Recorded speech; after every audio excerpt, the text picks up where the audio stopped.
A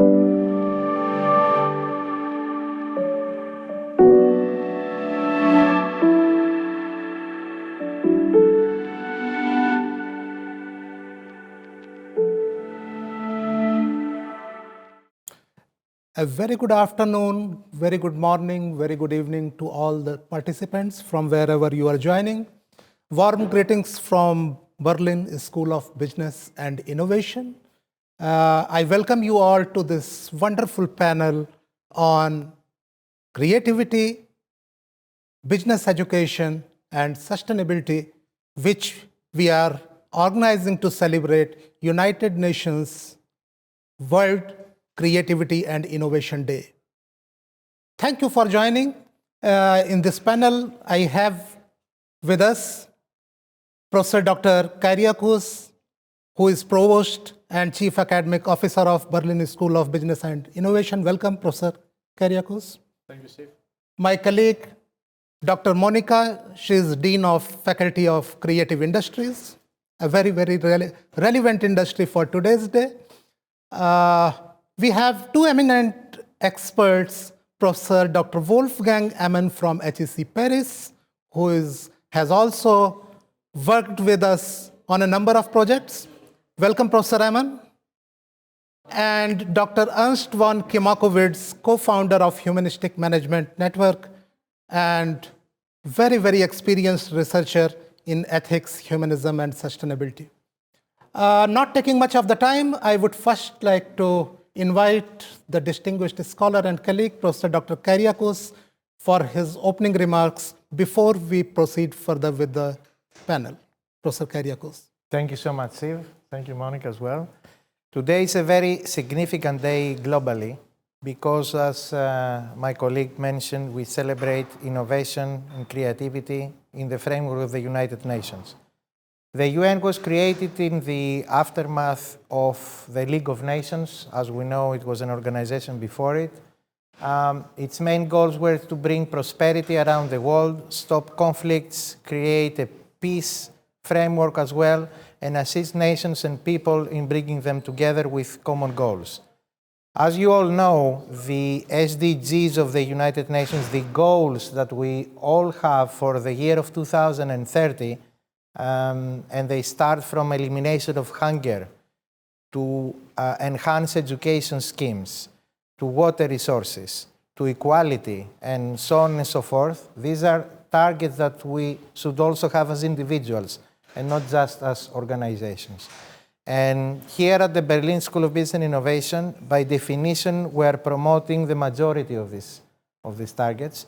And as you know, and I always use this phrase, we are working like a mini United Nations ourselves, because we have students for nearly 100 different countries and colleagues and staff for nearly 90 different countries. And working in such an amazing multilingual and multicultural environment, it also brings another values to us as individuals, because by this interaction, we have started thinking completely and literally out of the box.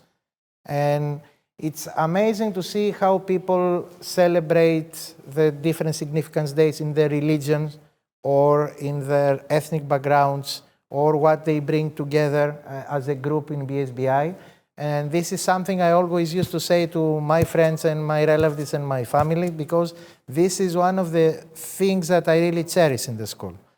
In regards to innovation and creativity, I think we are entering what we usually call now in academia a deglobalization stage. And if you consider this together with the aftermath of the pandemic, we are in a transitional stage. We have new entities, ideas, and projects, like, for example, what is going to happen in the metaverse in a couple of years. The huge attention that the world is currently having on ChatGPT and all these artificial intelligence creations. And actually today, most of the news, even from Financial Times to The Economist and to Bloomberg, was about that.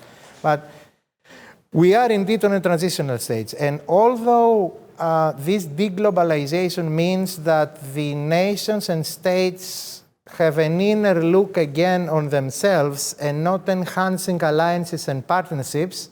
On the other hand, those nations and people that they feel they can find other partners that they share the same values and goals, now it's a better time for collaborations, if you understand what I mean. So we create different, let's say, centers or cores of a new globalization pathway.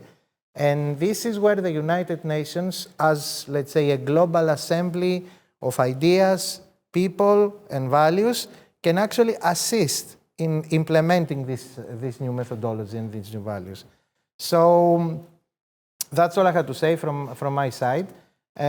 Keep the fact that we are in transition, and that doesn't mean it's something negative. It's definitely challenging, but it's up to us to lead the way towards what is going to happen in the next couple of years. Because when the world is ready for a change, in our days it happens very, very fast.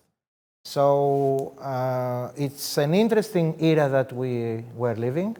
I'm blessed to have so many well-equipped employees and colleagues around me that they share this kind of mentality, that they are all innovators. And above all, we are having fun being all together and enhance this creativity scheme. Thank you. Thank you very much for, in fact, the wonderful insights and opening remarks. 2 points that I can take. One is globalization, deglobalization, new globalization under the changing perspective, the changing world order, and how the things are changing.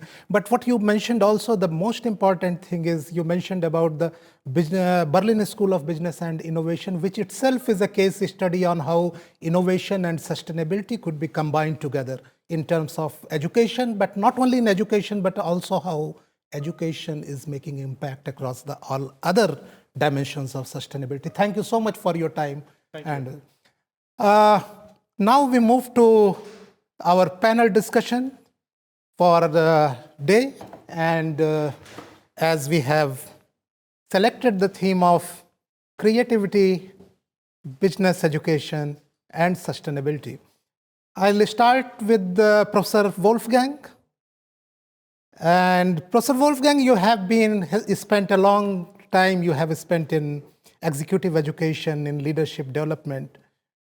How you see the role of creativity in the leadership development, particularly in the context of today's leadership development and business education space globally? If we look at, on the one side, we have challenges, on the other side, we need creative solution, problem solving, leaders come at the center. So how do you see that, what can be done in business schools particularly to enhance the leadership development with creativity?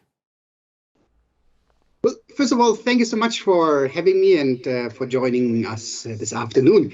I do think indeed that we need in leadership development seminars a strong focus on this impact that we create. It's not just entertaining, edutaining participants, but making them fitter for creative solutions. And that's really the message one. We need to look into the ability to create impact, much more creativity out there. If that's okay with you, I share a brief story just to illustrate so that participants also in executive education seminars can get it in a much more tangible way what we want to accomplish with learning. Me working for a French business school, kindly allow me to take a French example. It's the year 1661. King Louis XIV was in a quite dominant position. He wanted to turn Versailles into a center of power for all of Europe, and he hosted a lot of other politicians in Versailles, and he wanted to show off a little bit, and he instructed his teams to build 2,400 fountains, and at that time access to water was so limited that this was really a luxury, and he wanted to impress them and want to show the glory to all of his visitors. But when it comes to implementation, there were a lot of issues. They built a new aqueduct because transporting water was difficult. They tried to build an artificial river, which was 34 kilometers long. They built a huge complex machine with 220 pumps and many horses to power it. And they still couldn't get enough water to Versailles to keep all of these fountains running. And it took them more than 20 years to come up with a solution. And they simply started to ask a different question. While they started with the question, how can we bring sufficient water to Versailles to meet the king's wish? They just added, how can we bring sufficient water to meet the king's fountain, the water demand, by focusing on the desired effects? And the solution for that was whistling. Whenever the king moved on from one section to another of his garden, a whistle indicated where they were, and then they switched off the water where they just have been and switched on the water where they were about to arrive. So there was no need at all for 30,000 men to dig aqueducts and artificial rivers and whatnot. In today's money, the cost of these water supply attempts was 750 million.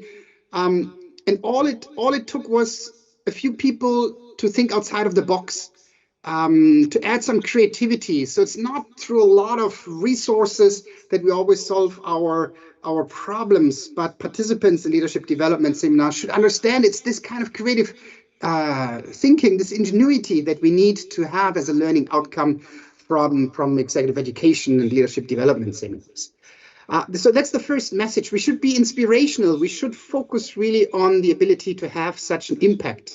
Just ask a better question that saves us a lot of resources. The second point I wanted to make is we are all born in a unique way. We all have unique strengths. And we should create much more transparency about our own strengths. I'm a big believer in strengths-based leadership.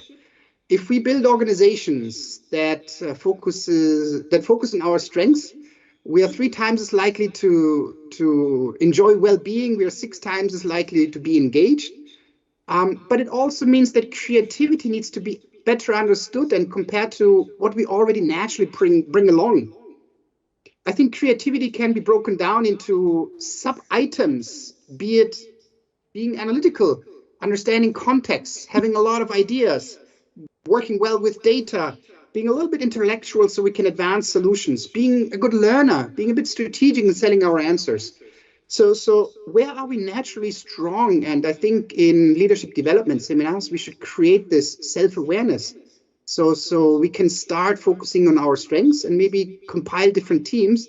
So in some, we are much better off and actually are able to deliver this creativity that we need.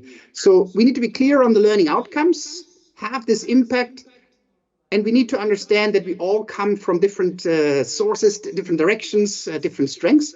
And if we create this self-awareness and the awareness of others, what they all can bring to the table, I think then business schools already have done a lot. Thank you. In fact, the points that you highlighted, one is that creativity has to play a lot of vital role, not only in solving the problem, but also in the resource optimization. And a wonderful example that instead of 30,000 people working for, and how it could be saved just by one idea. And second thing is that's also very, very important, particularly when it comes to the development solutions, because development contexts vary from global north to the global south, from one country to another, or within countries. So contextualization of creativity, that how creativity can be aligned. So thank you so much for these 2 wonderful suggestions and points for making it. Now I come to Dr. Ernst, because ethics is considered to be at the core of sustainability. And you have worked for long in the domain of humanism, ethics, and developing ethical cultures in the organization.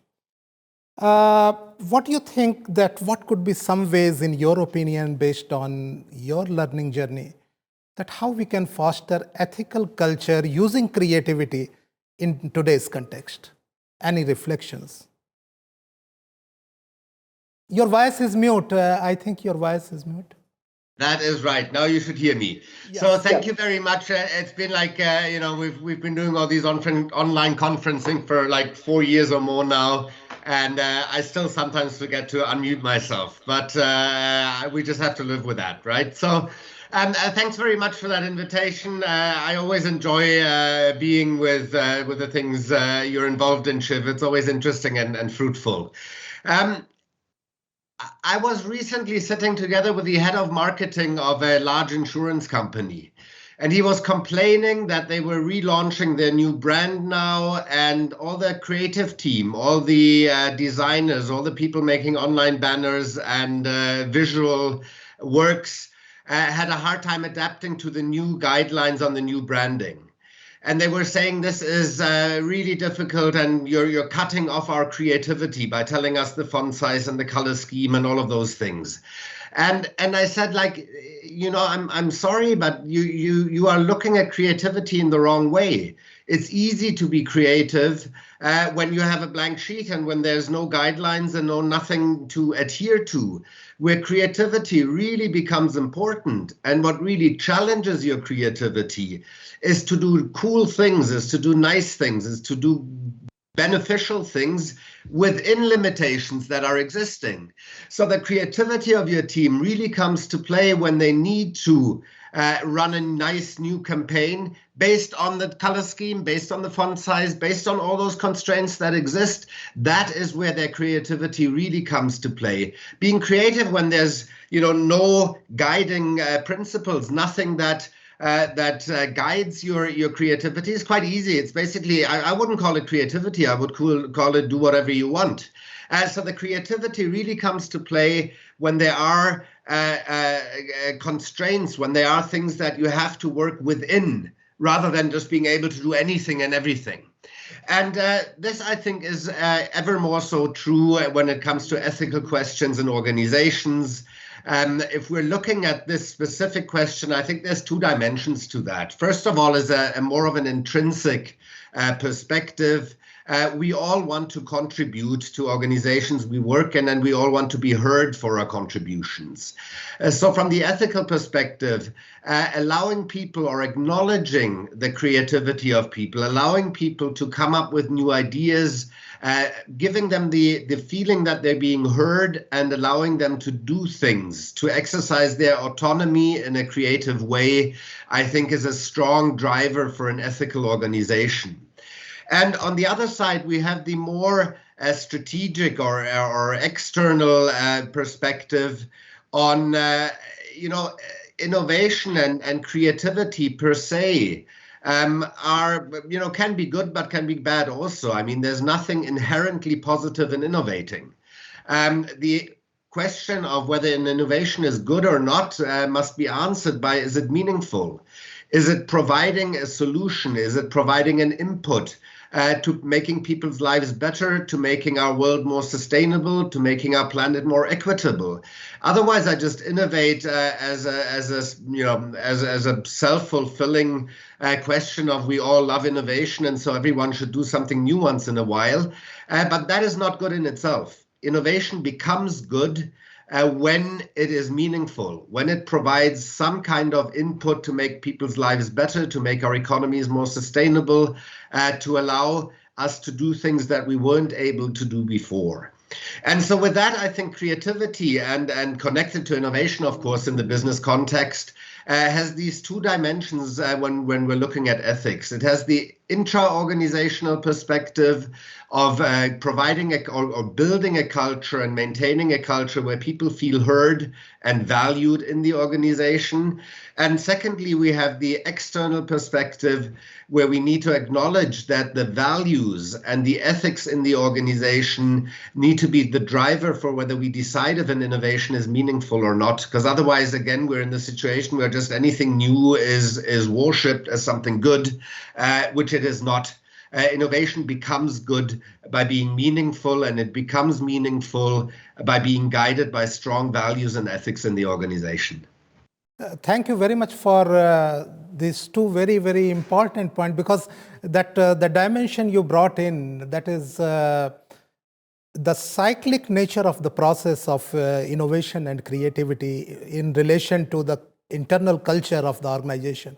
If the organizations are more ethical, transparent, then the chances that the creativity is promoted, that is higher, and more creativity, and the vice versa. So it's that relationship has to be kept in the mind while preparing strategies and designing practices, whatever culture we want to shape. Second, another very, very interesting point that is you highlighted is that purpose of creativity, meaningfulness. So it cannot be like anything and anything or everything, whatever we do, and has to be creative just for sake of creativity. So it has to meet certain purpose. And thank you so much for making these points. And of course, if I have forgotten to capture anything, it will be documented. So that's we will identify. Now I come to my colleague, Dr. Monica. She is Dean for Faculty of Creative Industries. Dr. Monica, many of the sustainability-related issues have been linked to creative industries. It is fashion or it is some other.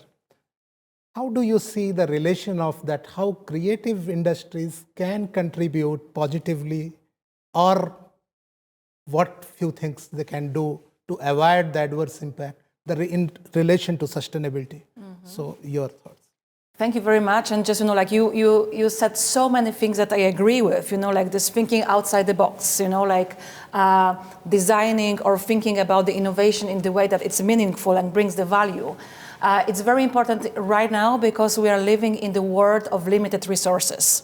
So the designers, 50 years ago, they were in a very lucky position because they had all the resources in the world. Nobody was taking care about the value chain, about the chip production in Asia, or just, like these resources were almost unlimited. So designing the 150 chair, it was something that they were doing. Right now, we need to change our mindset, and we just need to think about how to design, how to innovate, how to deliver the new products, new solutions with these very limited resources.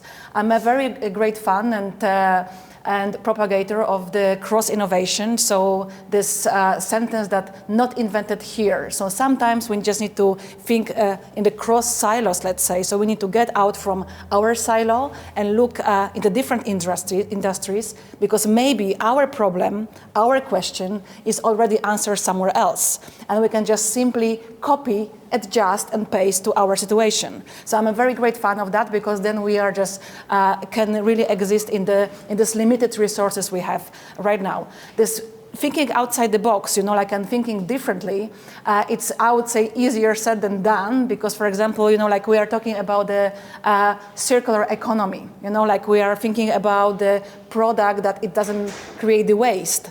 Very idealistic, very nice idea. But then, me as a professor, as a teacher, I'm meeting the designers, and honestly, like I need to think how to change the mindset of the people and how to change the mindset to design it that way, because right now we don't have the tools for that.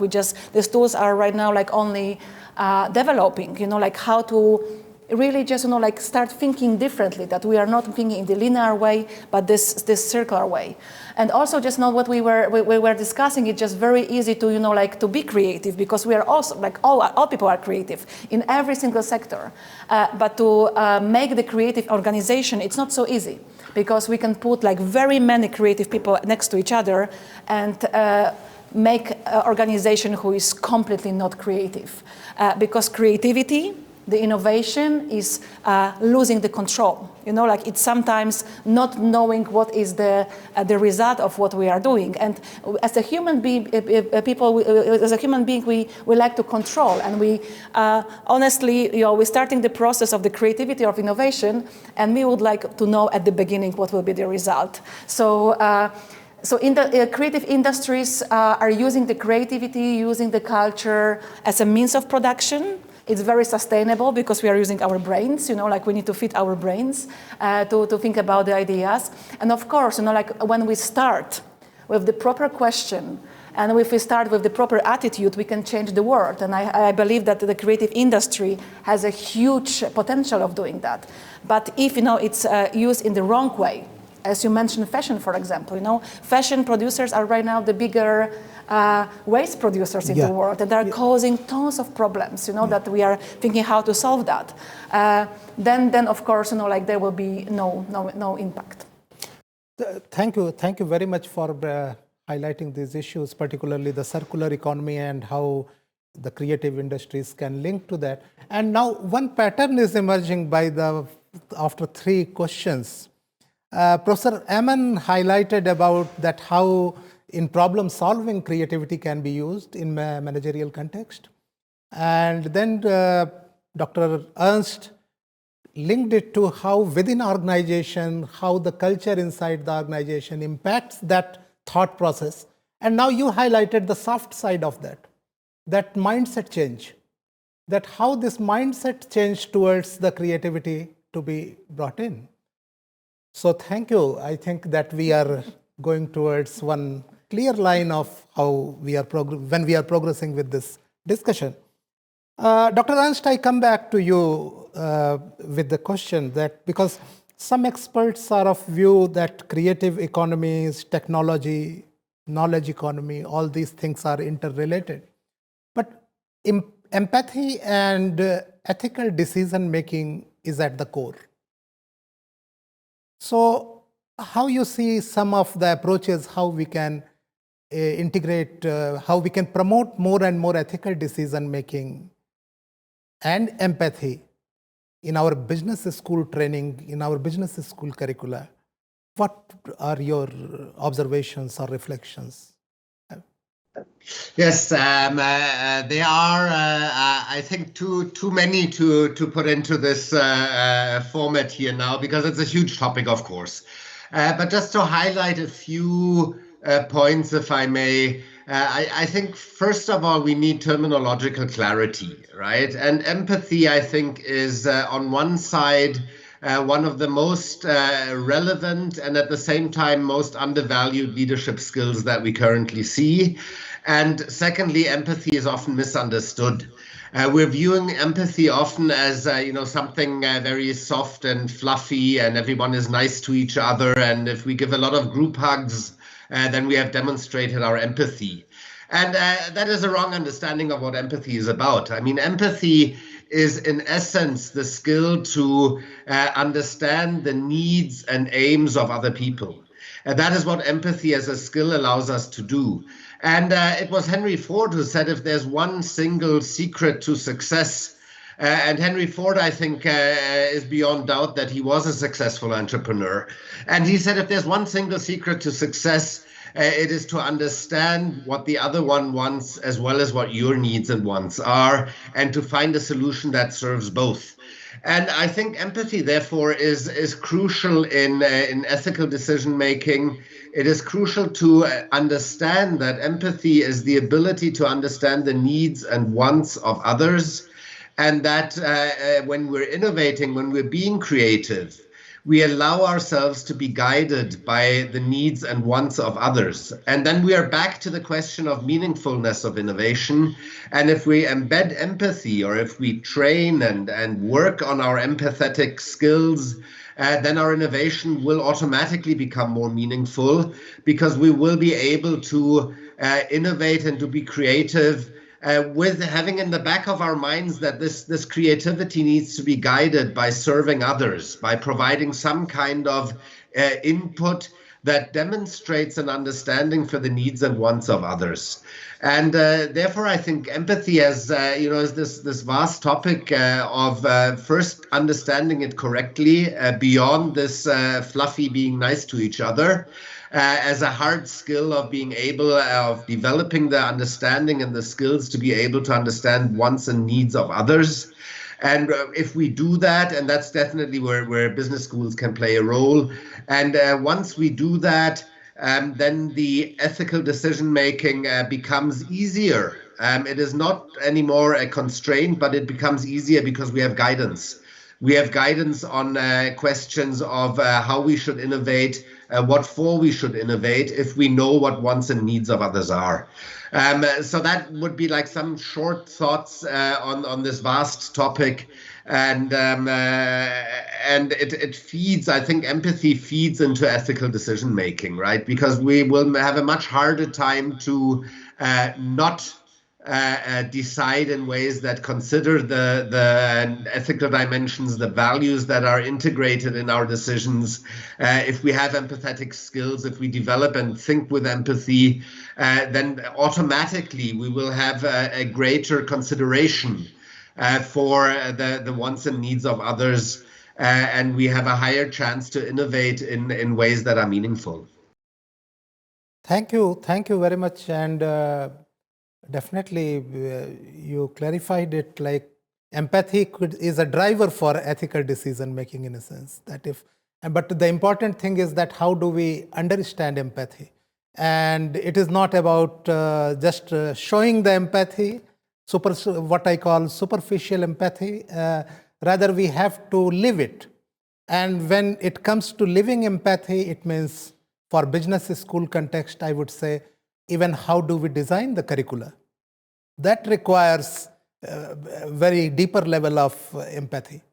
And of course, in how we can transmit it through executive education, because the leadership development and executive education, they all depend on how we shape our agenda, and it requires empathy. So thank you for these insights. And I come to Dr. Monica. Dr. Monica, because of your expertise with the creativity techniques and approaches, how you think in business school context, what approaches could be useful, how we can develop more and more creativity and innovation among the students, learners?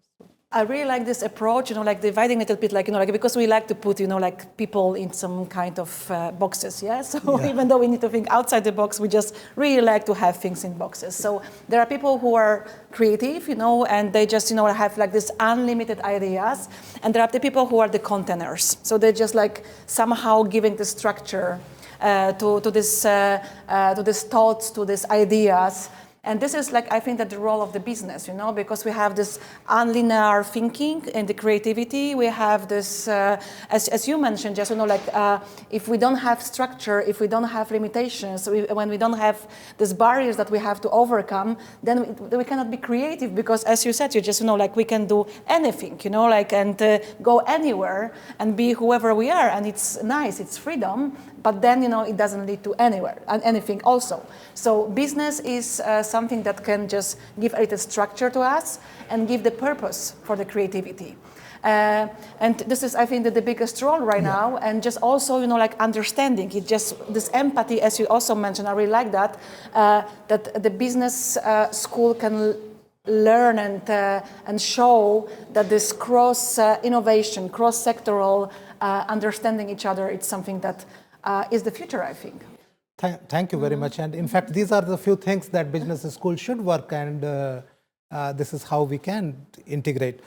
Before we close, Dr. Wolfgang Amann, you have also worked on sustainable development goals, and some of your works look into business education and business schools for sustainability and how we can help in achieving the sustainable development goals. How do you see the role of business education? What particular dimensions of business education which can contribute to accomplishing sustainable development goals? Yeah, thank you. Thank you for the good question. I think in one word, it's metacognition. And metacognition is how we think and how we learn. This should be the emphasis of a great school, of a great business school, and of a great class. I think if anybody needs to know of, the six-head method by De Bono or design thinking, there are so many free resources out there. We don't need to go to a school or pay a lot of money for these basic models. It is, however, much more interesting and value-adding to talk about how we learn, how we think. And let me make it clear when it comes to the 17 SDGs and the 169 targets. They all basically reflect a thinking style that Holzman and Gardner called sharpener. You sharpen your pencil and drill deeper and make it finer, make a finer distinction. 169. Most companies don't survive industry consolidation. Most strategies fail. How can they chase so many different targets and goals? This is just one, though, of the thinking styles, and there are alternatives. The alternative to a sharpener thinking style is a leveler. Instead of zooming in and going deeper and more fine-grained and more granular, you do exactly the opposite and then say, hey, what is the big goal? What do we really want to accomplish? What is your true north? And the Humanistic Management Network came up with an alternative to that. And he said, well, what is important? What is most important? And that is human dignity as an outcome of doing business and of the skill development in a business school. And in simple 3 steps, we can entice course participants to reflect a little bit on how to make progress. First, let's commit. Yes, let's agree that this is worthwhile an outcome. Then let's integrate it. And let's have a good dialogue on what it means in older and younger generation, in which parts of the world. And this kind of more conducive exchange on what kind of thinking style we need to foster in business schools. I think this is all part of metacognition, the way we learn, the way we think. And this is something very hard to substitute with a YouTube video. This is where business schools and great professors can add value, because they can personalize, they can challenge, they can give feedback. And this is where probably we need to also become better as business schools to add value. So when it comes to our job to be done, then from my perspective, it's this discussion about how do we think, how do we learn, and what are different perspectives in the sustainability debate. And then we can make more value, then we can ready our graduates for the challenges out there. Thank you. And in fact, we need a complete shift in the approach. And of course, it's a gradual process, not just in one go. But if we commit to this and we start seeing that how we can do it, of course, there is a way. I think, Dr. Ernst, for you, it is, you had another meeting at 3 o'clock. So if in case you can spare another 5 minutes, please be with us. Otherwise, feel free to leave the meeting anytime, whenever you find it convenient. So that's please. Now, before we close, if we have any question from the participants, from the students, faculty colleagues, or anyone who is attending across the world, anyone who has any reflection, any question, which we can ask our esteemed panelists. So,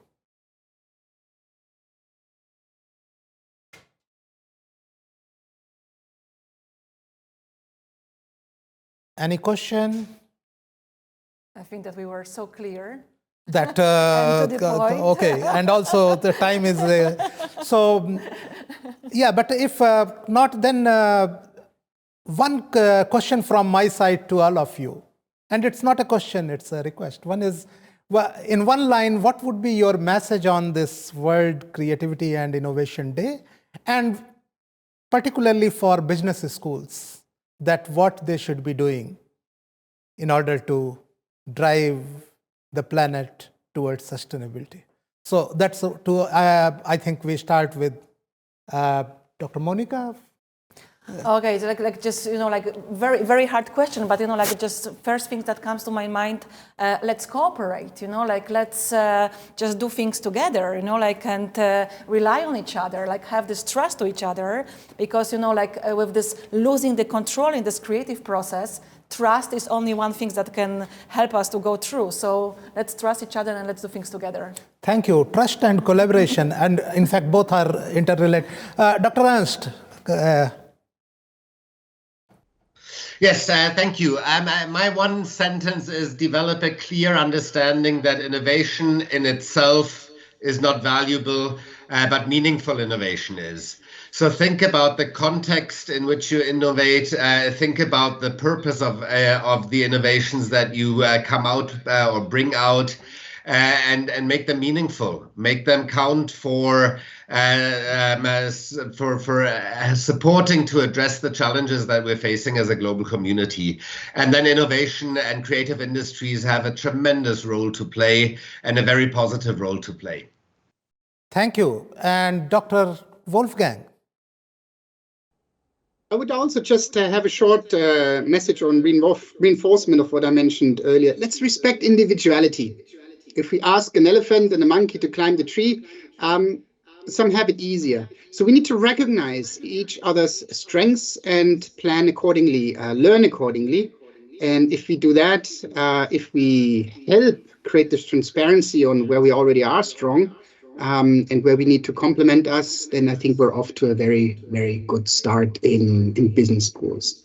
Just the likelihood of one of us having the same top strengths, top 5 strengths, is 1 in 33 million.